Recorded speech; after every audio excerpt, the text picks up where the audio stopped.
I love renovating. And we did not get them done. So we're going to probably present them to the club in January is what our hope is, okay? The second thing is, I'm gonna be on the Ramble in February. However, I'm having an open house for the Butterfly Society on Tuesday, September 30th, and if any of you wanna come, it's between 10 and 12. You're welcome to come and look at my orchids that are blooming now, because they won't be blooming in February. Yes. And you can look at my butterfly stuff too. When is that? September 30th. This Tuesday. It's a Tuesday.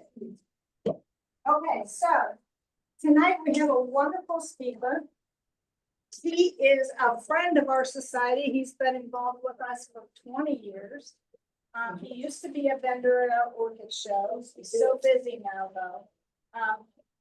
He has his orchid nursery in Myakka. Does everybody know where that is? Okay, so it's called Florida SunCoast Orchids. And he's going to talk tonight about Encyclias and Schomburghia. Did I say that right? Close enough. Close enough. Please give a warm welcome to Jim Roberts.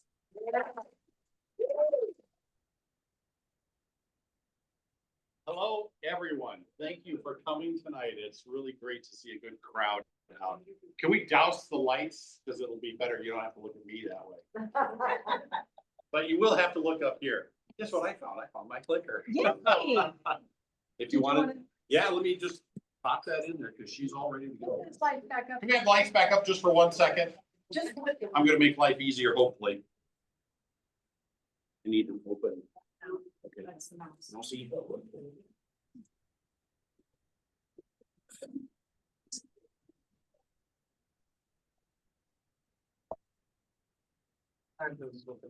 Please, please. Please, please. Come on. Yes, it works. Lights, please. Now, those of you that don't know me, which is pretty much all of you, the issue now becomes that Jim does not know how to run technology.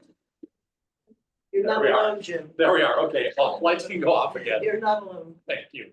Definitely not alone. Perfect. Yes, off. There we go. Come on in, everybody. All right. So as you can all see up here, the title of this is Encyclias Orchids and Schomburghias. So what is this? A Vanda. It's a Vanda. It's a Vanda. Why in the world would I have a Vanda? And again, for most of you who don't know me, I usually have a reason for putting something stupid up there when it's something else. And the reason is because a lot of people think they know and understand what Schomburghias and Cattleya's and all the rest of these sorts of things are. And what I wanted to show you is that there's going to be some things in here that are going to be completely different to what your normal understanding of these would be. Now, if you have questions during this entire time, please raise your hand, yell, do something. I've been a teacher for 45 years. So if you've got something, please don't leave it till the end, because I have CRS and by that time it's not going to work. So we're going to go on. Again, there isn't that. So we're going to look at some other things. Vandas and Schomburghias are in there, but that's just me. Hurricane Milton, I don't want to talk about it, but I actually earn my living by doing orchids. And I've been squashed in 3 different hurricanes. Ian ripped the top off. Actually, it smashed my number 4. Irma ripped the top off. And then Milton just came across and blew everything out the other side. It just to let you know, there's 0 insurance on any of these things. So the people that contributed to my GoFundMe page are the reason why I'm still able to be in business. And it's wonderful to be able to say that because it's a long time coming. That's kind of the way things work. If you look at this one right here, that's the only one that survived still on the rafters while everything got. Now, we took 30,000 plants and put them down on the floor and we just couldn't get to the rest of them. But anyway, that's just part of what we do there, just to get you going on this. This is really an important thing, not just for orchids, but if you read that quote, it's very profound. Everybody wants to know what to do to get your orchids to grow. And most of the time it's stop doing what you're doing. Not that there's any, necessarily anything wrong, but there are so many myths, inaccuracies, there are lies, and there are darn lies. So how many of you go on the internet to check and see what you should be doing for your orchids? Yeah. Love this. I go on. Yeah, okay, Lap. so I can pull up 15 million web pages right now. And about 3 of them are correct for how we grow in Florida. That's just fact, okay? So again, if you have questions about how to grow your orchids or these types of plants, ask. I'm happy to tell you. As I was just telling Carla something about being an expert, somebody said I was an expert. Listen, an expert is someone who's killed enough to finally figure out what it is to stop killing them. Just remove what stops them from growing, okay? You just quit doing it, and it's amazing how many things are just. Yes. Yeah, so anyway, we're gonna go on to the next one. This is what I do. I sit at a little table and I unplug seedlings from cup trees like this. This is a batch I've got there was about 100 in that total. So in each one, there's anywhere from 20 to 40. So 20 to 40 times 100 times, and that was one batch, and I got 4 of those batches last year. And I said, the next one you send, you've got to include some ranch dressing.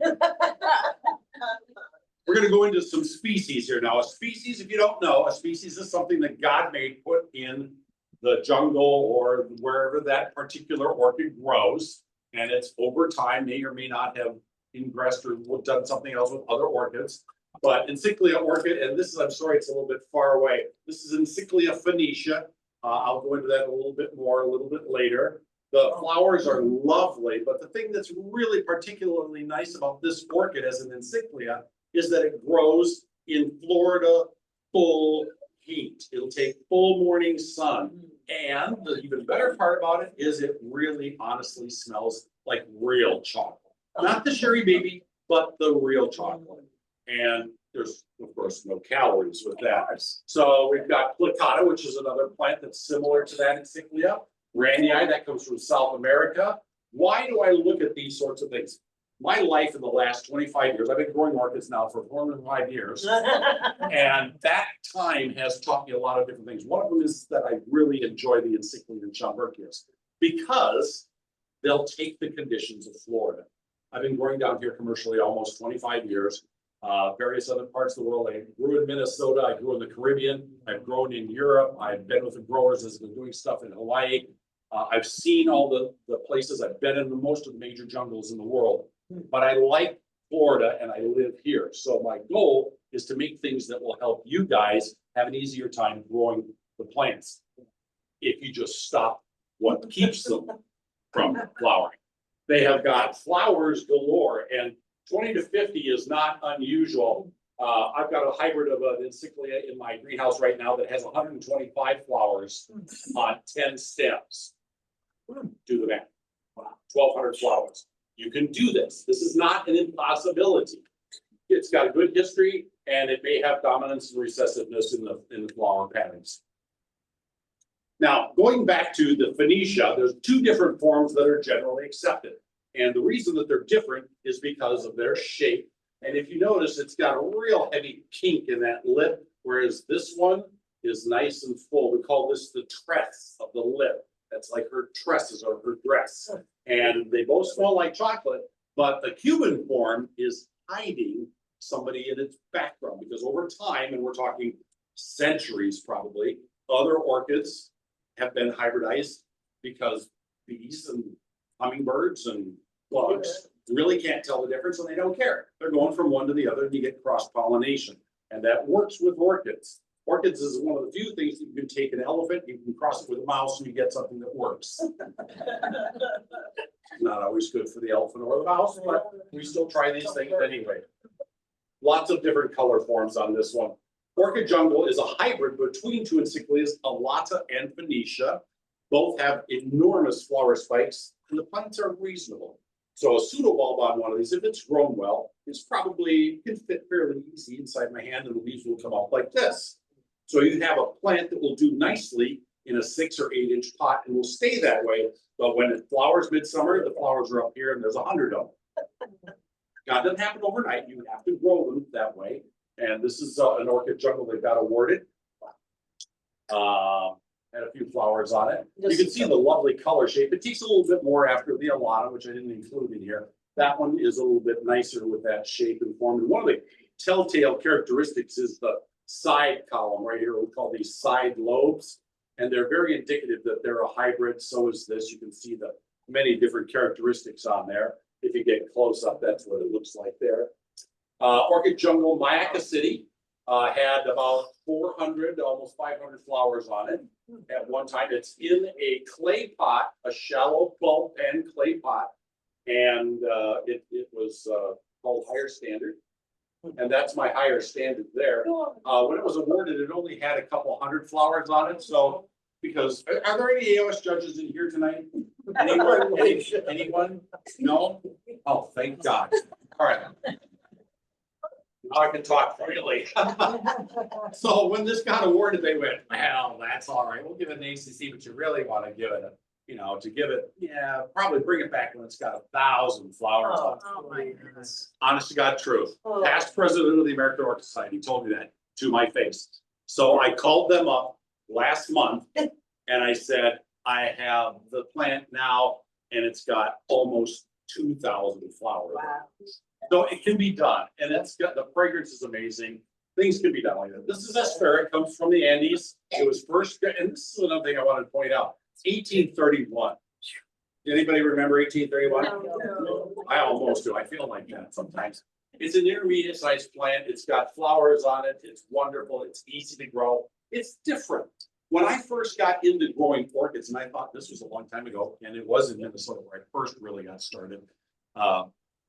Somebody said to me, why do you want to grow those things? They're just green and brown. No, oh, no. They're not. And that's the point. Again, the reason why I put the band up in the front is because a lot of people just think, well, orchids are all the same, who cares? But when you really start to understand some of the really beautiful characteristics that these plants have, you'll be able to try some and do well with them. So Aspera, that was the one that was in, that's the picture from this year. I put counting at 700 flowers. It's loaded. And I put it on Facebook one day too. Tempensis, our Florida native, was found near where? Tampa? No, it was actually found in Myakka. They just couldn't find a city big enough to make it worthy, because it's not Myakka-ensis. They're not gonna do that. So they're gonna do Tempensis, and there she is right there. Cute, it's wonderful. And I just took a single flower. That's probably one of the best I've seen in a long time, and I think it belongs to Bill. That's not yours, is it, Victor? No? Okay. This is the Myakka State Park, which is about 2 miles. You can go in there in between the middle of April and May. You can see 50,000 of these plants naturally growing, all in flower, bees a buzzing, all over the place. It's a magnificent sight, and there are trails to go on, and they're just magnificent. All over. Sounds like a trip, Susie. It is. You can find, it is, yeah, it's road trip. Yeah. That white one in the back is, again, a variation of it. And you can see that it's there, and that was taken a few years ago. It's a big plant. That was from a friend of mine, Bill Nunez, and I got that from. It took, this is just in last June at the show up in Orlando. And I brought a whole bunch of them for the judges to take a look at. I won't say, yeah, plot, thank you, I like that, plot, I could have used that. Yeah, so it's a wonderful plant, it stays compact, it's our Florida native, and has a lovely time there. Hybridization, again, is not about what you all might or might not have remembered back when you were in biology in junior high school or high school. If you take white and put it on a white, sometimes you'll get white. If you take white and pink, you should get white, pink, and red out of those. You may or may not, in those sorts of things. With orchids, and I don't care who it is, and I will challenge them, unless you're doing line breeding with full-grown, full-blown, tested, perpetual, hereditary cattleyas, white and white will never make white. It makes a lot of enemies. Now, you get 2 big whites, and you put those things together, and generally, if they've been heirloom cattleyas, they will produce white plants. But when you start putting things like Encyclias and Schomburghias and Lalias together like that, they're all going to be sisters in the cross, but they will not be exactly the same, which is, again, the beauty of doing Encyclia hybridizing, because you can take a white Encyclia tampensis and you can cross it with a white plicata, and what are you supposed to get? A white orchid. Do I get a white orchid? No, I get this one, which is called Grand Bahama. Why? Because of the genetics in the background. There's a thing called visual and genetic. Visually, both of those plants are white. We think they get white. No, it's not going to be, because in the background, the genes are not expressed. So that's what we get there. Let's be. But still pretty. Now, in this case, we're going to take a great big orchid, which is called Cattleya mossii, which comes from Venezuela. It's a beautiful orchid, great fragrance, and our Encyclia tampensis. I only wish I had made this hybrid, but it was made by a friend's father that lived there. And it's called Elatil variety Pinta, and that's what you get. That's what proper hybridization will help you do. 3 of these were actually awarded in times past: the Nina, the Pinta, and the Santa Maria.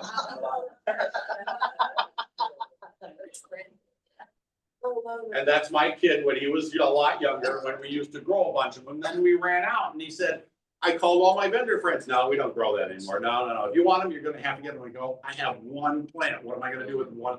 Well, okay. So one of the Carmela brothers told me he might try selfing it. And that doesn't always work, because if you self-pollinate it again, the genetics get all goofed up. But one of them turned out actually really good. And normally El Hatio gets 10 flowers on the stem. That one gets 25 or 26 flowers on a stem. It's larger. And again, my buddy Bill Nunez, which I think you all heard maybe last time. He's a great Encyclia grower. I love him like my brother. He took it, he got it awarded. It's just spectacular. This is my helper, Casey, and she was in the greenhouse. That's a 6-inch pot there that probably has, again, 120 flowers. Fragrant, easy to grow. Moving along, if you take that orchid and you cross that with another Encyclia from South America, you get Tinkerbell, Serena's Tinkerbell. Gorgeous color, big flowers. Red Lightning is another one that I've named here. You can take 2 hybrids together and put it with SunCoast Sienna Stars, which is pretty much red, and then this one, and this is Thomas Fennell. Anybody ever heard of Fennell's Orchid Jungle? The old Fennell's Orchid Jungle, yeah, down in Miami, which was obliterated by Andrew when it hit in 1991. That was one of those things that I missed. You ever had those forks in your life in the road? And you take this one, and you take this one, and you look back 20 years and you go, that might have been a mistake, because Tom offered me a job when I was coming back, and he says, hey, Jim, you grow orchids, you love orchids, why don't you stay down here? I know you, you're a good guy, blah, blah, blah. And I said, no, I'm going to go back to Minnesota, and I'm going to be a teacher. And he said, good luck with that. Took me a while to get back here, but I'm here. That was a bad one. It happens. And Red Lightning, of course, was the first knee-jerk reaction, and then the second one to bloom is yellow, and that's how that works with genetics. Still a pretty plant. SunCoast Suntan, Mark Jones and Encyclia plicata, the species, and it makes an orchid that looks like that, or that. Beautiful, intermediate, compact, lots of flowers twice a year. So I didn't bring those. Those are actually, I sold out of those last week, but I have a few more. My Romeo is a combination of an Encyclia here and a small, very compact Cattleya there. And it actually turns out pretty much like one parent, not all, but pretty much compact plants, lots and lots of flowers. They bloom in a 3- and 4-inch pot like nobody's business. So there are compact Cattleyas with Encyclias. Very, very beautiful. Most of those are all dead because of the hurricanes, just to let you know. Red Lightning, again, I'm sorry, I passed this one up twice. I should have brought that out. I don't know what I was thinking of. So we'll just quickly run through that. One of the cool things you get to do as being an orchid hybridizer is you get to name things after your kids sometimes. So this is a new hybridization between an Encyclia, a Prothecea, a Epidendrum, and something else, I think, if I can remember it right. But it looks a lot like those. But when I sent it in for registration at the Royal Horticultural Society in London, they said, hey, we don't know what to do with this. What do you want to name it? I said, well, I'll name it after myself. So Nathan has got a brand new genus named after him. I did bring some of those because they will remain compact, and those are very good growers. And of course, you know, this is where I'm at right now. I feel old now that I'm starting to do all this stuff with my kids. There's a couple more of them that were in there, beautiful colorations. Easy to grow. Someone suggested that I name this orchid Jim's Imagination. I argued with them for a few minutes and I said it should be called Jim's Crazy, but that didn't work. So we named it Jim's Imagination and it comes out wonderfully. It's got rufa. Encyclia rufa is an orchid that comes from the Bahamas, essentially, Andros and a few other places over there. The pseudobulbs can be almost the size of a Nerf football. And they will produce, probably meter and a half, 180 flowers on a stem. And you can smell those things from half a block away. People actually put them out in the front of their yards, along with their caliche rocks and everything they got out there. And they just use them as a hedge. Yeah, don't you have encyclias like this in Florida? No. Would you like to have them? Yeah. So this is a brand new hybrid that came out. And you got some orange ones, and that was, that's the second time that thing has bloomed up there with that orange. Here's a little bit closer look. Great lip, great striation. And they're all sisters, so you can see the great variation. Lots of it. Sue's good news. Does anyone here get the AOS bulletin? The AOS Orchids magazine? Dated myself right there. Has been called Orchid Bulletin for 25 years.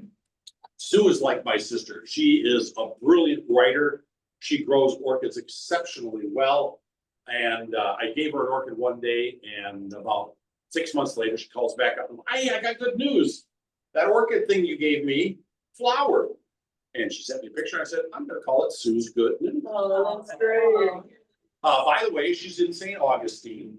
And if anybody ever has a problem with an orchid, the first place you're going to go is not the internet. You're going to go to the St. Augustine Orchid Society website.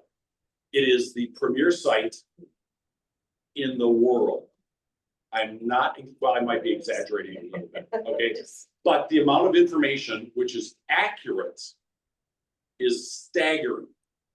Diseases, potting, types, St. Augustine Orchid Society website. She put it all together and the content in there is hers. Sue has forgotten more about orchids than I know, okay? And so she puts up with me, so I call her my sister. That was one of the first ones that came out.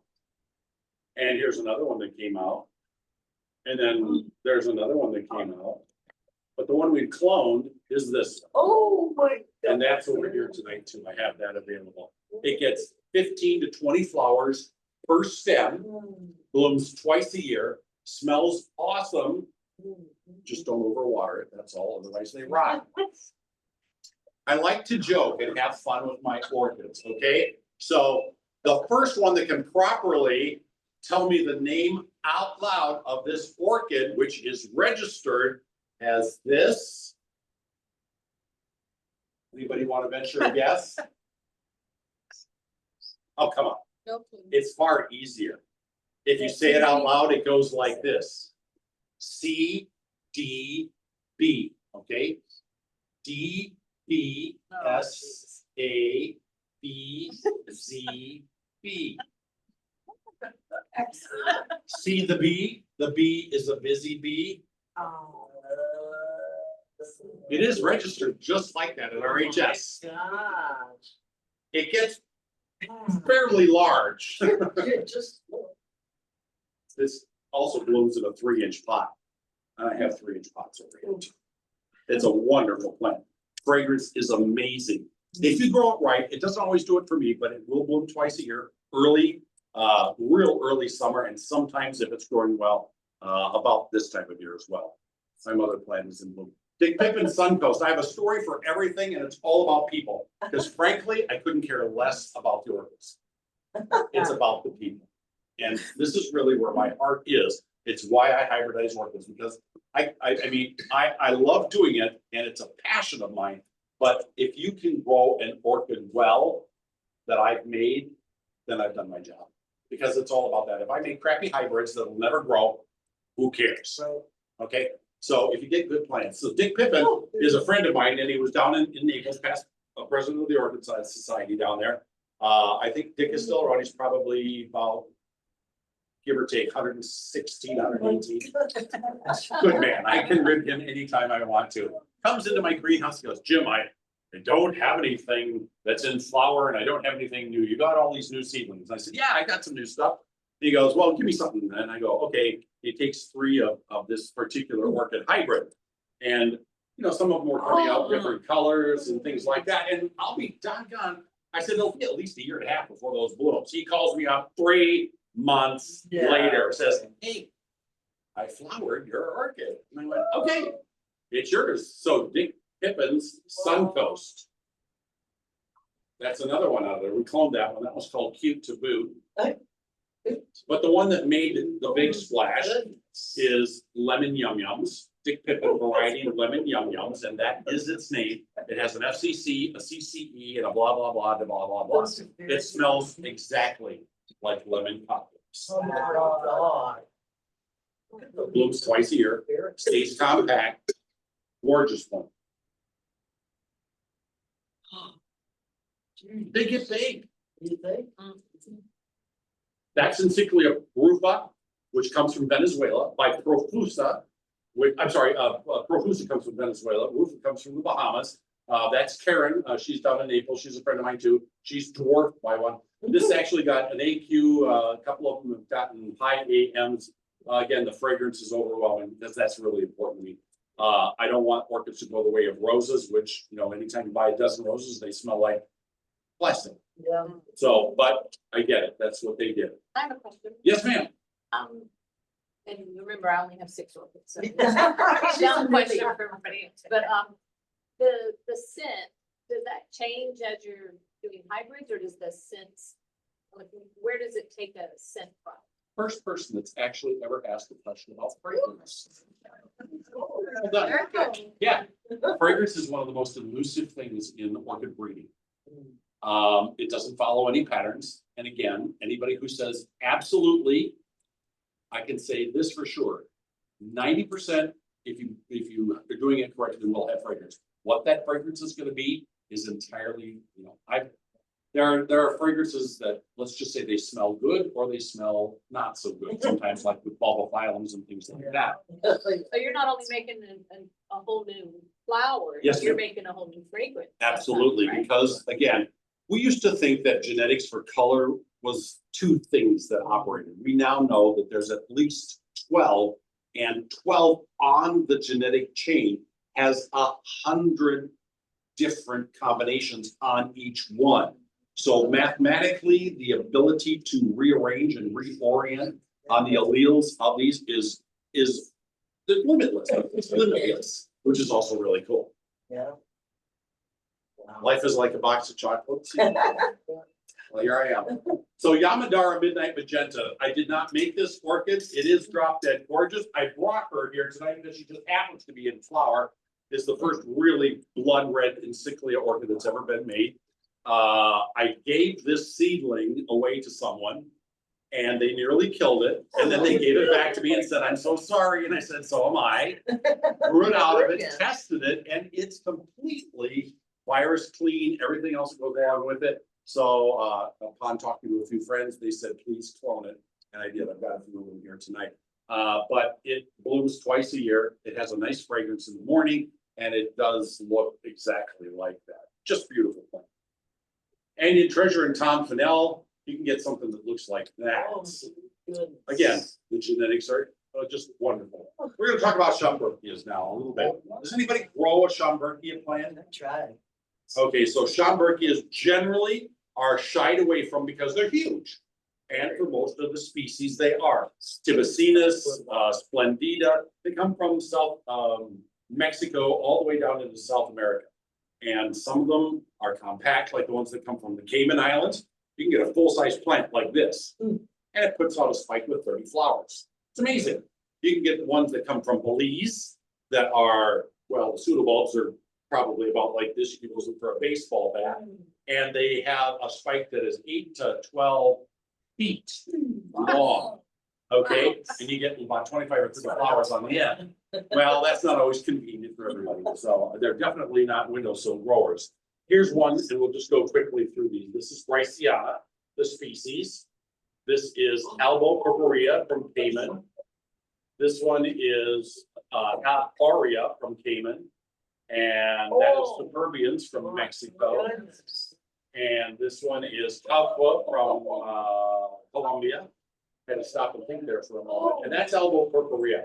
This one is another one that grows. And it's wonderful because they're easy. They will take full morning sun. They couldn't care less. There are some of them, like the Tibicides. If you've got outdoor space, they will take full sun all day. Whoa. Turn yellow. Full Florida sun. They'll be butter yellow, but they'll take it, okay? Like I was telling somebody, I don't remember who it was, get a little sunburn on it. Yeah, well, the next stroke will be sun tolerant. That'll be all right. It'll be all right. Oh, my. So we'll go through these and it's now a new hybrid called an Encyclias because it's not a Schomburghia anymore. It's the other word, which I can't pronounce. And if I do, I don't do it right with our Florida native Tampensis. So you get these two, and we call it tequila shots. And they come out looking like all sorts like you've been doing tequila shots. But the reason I made it is because it's actually the first blue lip Schomburghia in the world. Wow. And we call blue, we actually lie. There's a new genus called out there, Jim Robert Zara, and SunCoast Sonder is what it's called. And the reason I named this is because a friend of mine was going through an extraordinarily difficult time in his life, and he never told anyone. And the word for that is Sonder. When you see someone else, you automatically assume that everything's fine with those people unless you really know. But everybody's got something going on that nobody knows about. That's true. Everybody. So we call it Sonder. Aaron Courtney, I actually have two divisions of that. You take a great big Schomburghia like Louise Fuchs, and you put that with another one, and you get orchids that look like this, or like that, or like this, which is beautiful. Because remember, the Schomburghia gets a long spike. The one that I have in my greenhouse has 12-foot spikes. It has 35 flowers over a period of 3 months. It'll take full sun, but not everybody has that kind of room. So we put it with a cattleya, and you bring it down, and you get something that looks like this. I can't really see what you own, the lights turn up. And she's right here. This is a full-size mature plant. It's been awarded by the American Orchid Society. It's as fragrant as all get out, and it blooms twice. Oh, You get, and that one will huge. That's the cerulean. Just beautiful plants. Rafael Romero. Rafael is the owner of Orchids, which is a Venezuelan orchid conglomerate that his father started. And Rafael is in Sarasota. I'm sure he's been a vendor here, and you may have seen him in all the things because he grows spectacularly well. I used to buy all my stuff from him. And I got two different ones, the Albo Purpurea and Christina, which are both species Schomburghias. And the hybrid came out, the first one that flowered, I named for him because he was such a good friend. And they kind of look like this. Oh, that was right. That was when they got, this is another one that got an AQ. You have to bring 12 plants in flower at the same time. And then they look at them to whether or not it's a worthy flower. If they find one that's good, then they will award that. Then they go back and reevaluate to see if the entire cross is worthy of an award. And it usually takes several hours to make that judgment. Well, they gave this one an AQ as well. They look like this, and they are a little bit bigger than normal. They still have a huge, but they have 3 times as many flowers as either parent, which is really nice. Gorgeous sunset oranges. You can get some with that. So SunCoast Love is another Christina hybrid.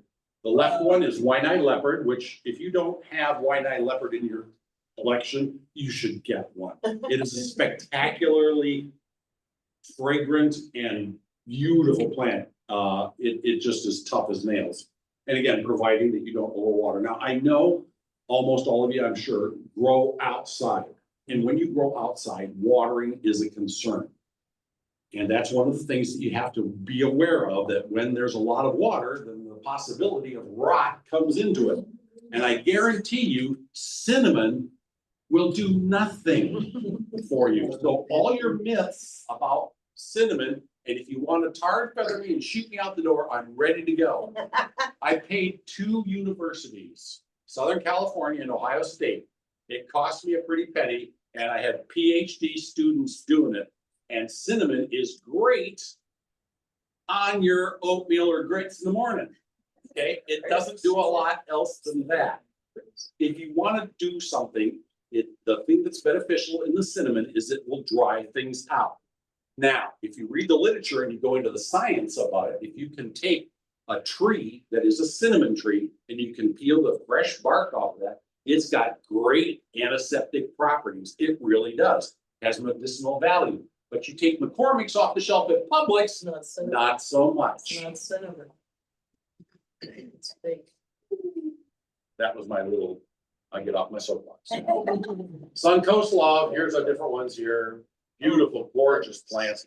And the primary reason for hybridizing like this, they're not pink, they're not white, nothing wrong with it. But now we're getting into sunset colors. We're getting into flowers that last 4 to 6 weeks instead of 2 weeks. We're getting plants that can take full Florida sun.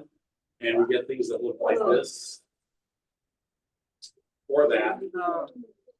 Or this one. Now, this one is back at the nursery. I cloned this one and the clones are coming out. I just offered them for sale a couple of weeks ago, and where was I a couple of weeks ago? Oh yeah, I was up at, in New Jersey.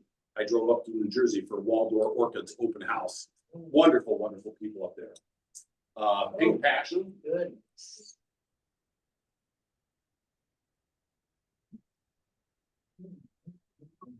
I have some of these here tonight.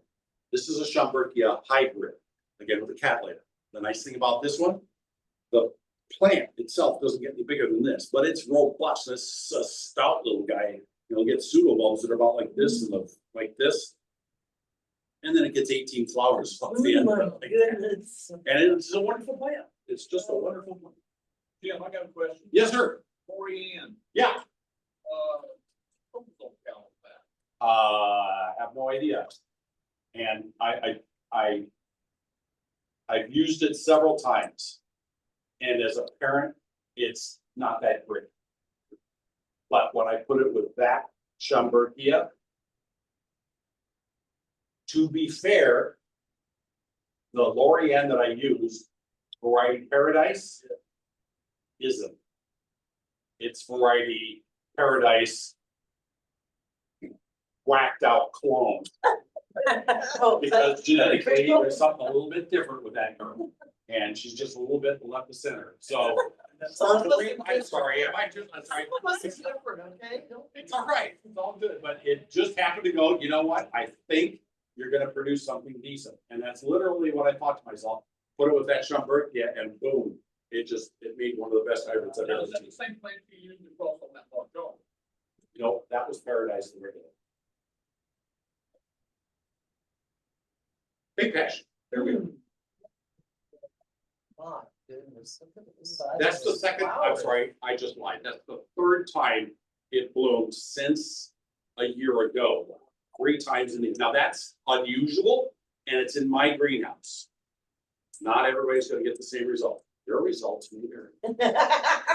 How often do you fertilize? How much time do you have to go through that? She just asked a fertilizer question, which is, makes me nervous, triggers me into all sorts of bad words. So let's talk about it for just a minute, no more. Somebody time me, because I'll go for 3 hours. I have, should you ever want to bring me back, an entire program about fertilizing. Now, I know y'all are gonna shoot me after I tell you this, okay? I went for 18 months. I have, thank you, God, 30 to 50,000 plants at any given time in my greenhouse. How many? 30 to 50,000? Yes, now that's including little tiny plug trays, and you can get 100 of them in a space like this, so that ain't all that much, okay? Because, again, let me ask you this. Is there anyone in the jungle with a teaspoon of Miracle Grow? No, not that I've seen. Okay, now, if, again, I'm snarky, but it's for a reason. It starts to make you think. How is it that these plants, and I've been in the Andes up 5,000 feet, looking off over a cliff that gets water in the form of a little bit of dew, about this much, in the morning for 3 months. And the thing is the size of your table there. Now tell me how that works. Okay, Because rain and moisture has fertilizer in it. It has natural fertilizer. Your tap water does not. So I'm that's. gonna Does get, it get I'm natural? gonna get the boot, I really am. Not in any quantity that's sufficient enough to provide the nutrients that that plant needs. The roots on that orchid are 40 feet long. That's as far as we can trace it down the tree. That's why. And sometimes it went down there. So where it's getting its stuff from is not always where it's at, but it has to go seek out that. So the place to start is fertilizing wrong. No. Oh, no, I just said Miracle Grow. The blue and silver box of Miracle Grow, But no, we're. developed originally by O. Wesley Davidson in the early 40s for what? Growing orchids. Great money maker. Put fertilizer, it will do a lot. Fertilizer is the last thing you ever want to put on your orchid if it's sick. Do you want to eat when you're sick? Nope, I don't. And yet I see it all the time in discussion groups. Oh, it needs fertilizer, do this, do that. Like I was saying earlier, I quit fertilizing for 18 months. I noticed a little bit of difference. You always want to make sure that your orchids have the proper light, the proper water, and if those two things are good, then you go ahead and fertilize your orchid. If they're not, don't flip them around.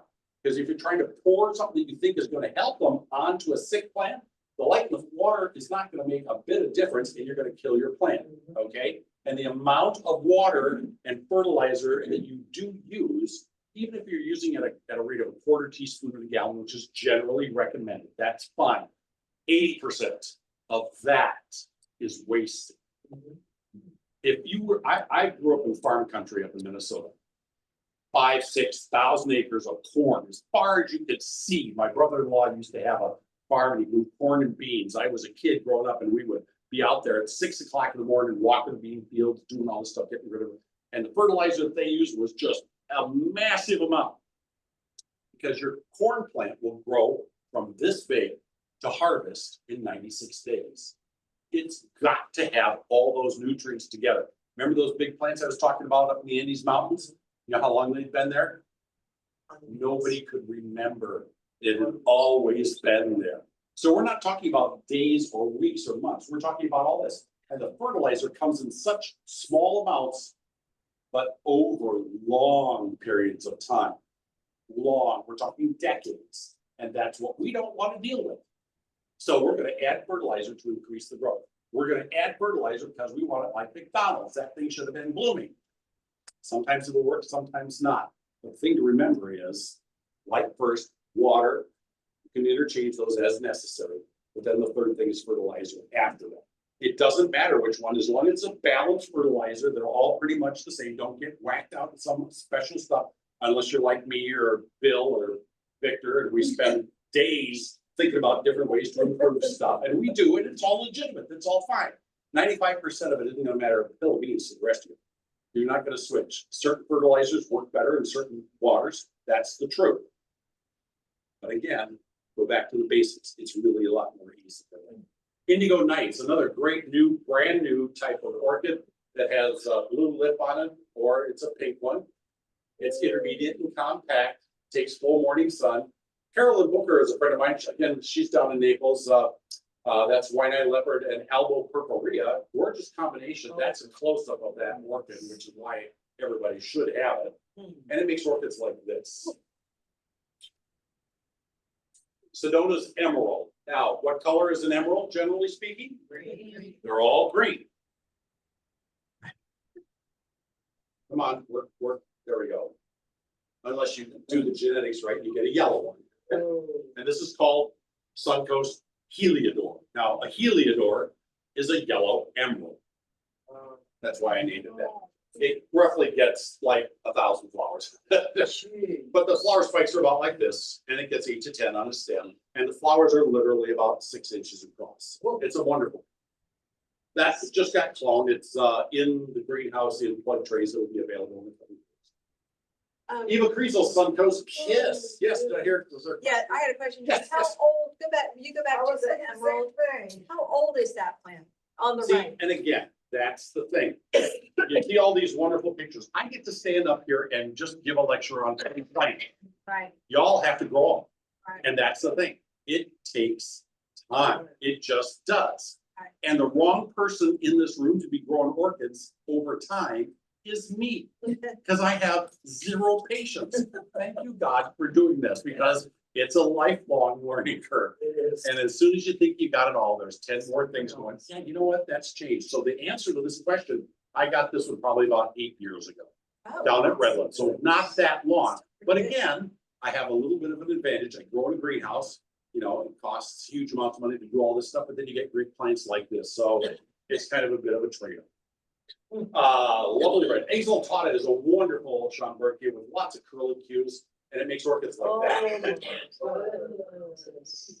Cordovan blood red, beautiful, fragrant, flowers in a 6-inch pot, excellent.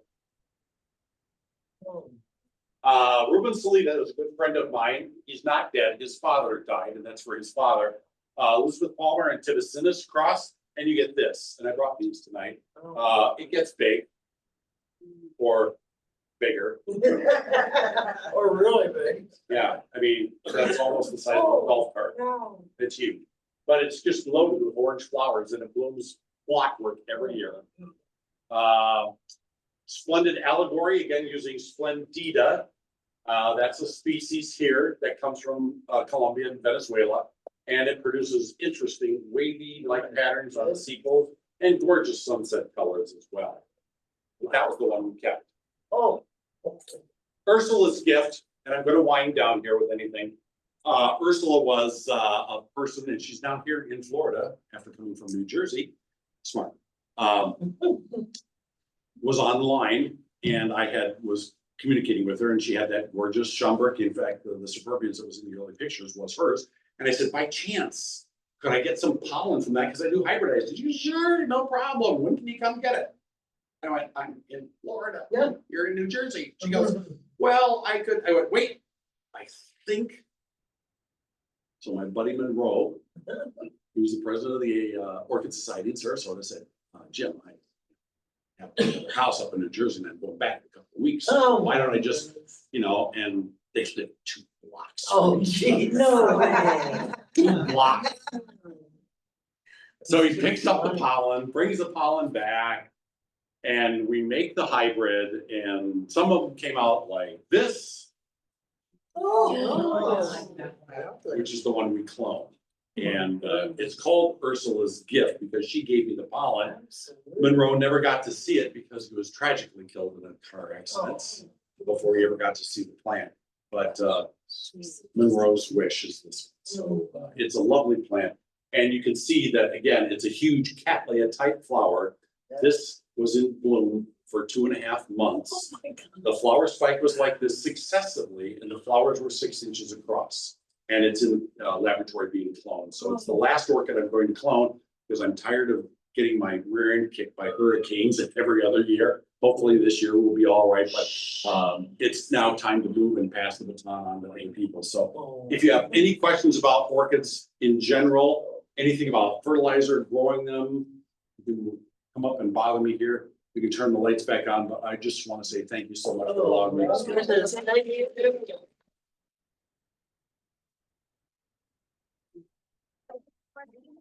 Question back there. Yeah, question, lights.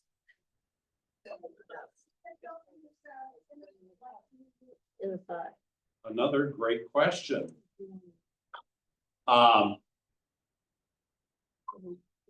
You can use a lot of different things. You can use dithane M45, which is a very stable. You can use Captan. And rose and flower gardening, northern gardeners, you can make a little slurry paste out of it. Take a Q-tip and just spread that on the cuts. Works perfectly. You can use 7 if you want to. You can, you know, they don't label it like that anymore because if you had the old bottles of 7, which is like a dust, you could put it on your dogs for ticks, and it's fine. It won't hurt them. Can't do that anymore, but it works and it's fine. And it doesn't hurt them. It's real benign. You can get into the more harsher chemicals like Clearies and use that as a paste on there as well, or band rot is another real good one to use. When you have to use them correctly. Follow the label directions. They are good for the purpose that they are made for. If you misuse them, you end up in the hospital. Yeah. It's just the way it is. Any other questions about chemicals or anything like that? All right, we'll do it over here. Thanks. Thank you so much. All right, 5-minute break. Sir?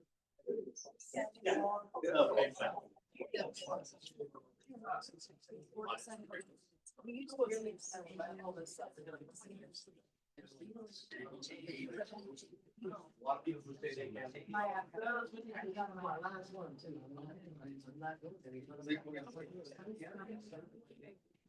How that works out. Yeah. Yeah. It isn't, it is not. You do, and I want, because when everything is special, nothing is special. I want to keep my homes down. And. But I would like. All right. All right, we'll keep going here. This is what I gotta do here. Yes, That must be you. Yeah, yeah. I am not open. Never. One plans, here we are tonight. And. No, no, no, no.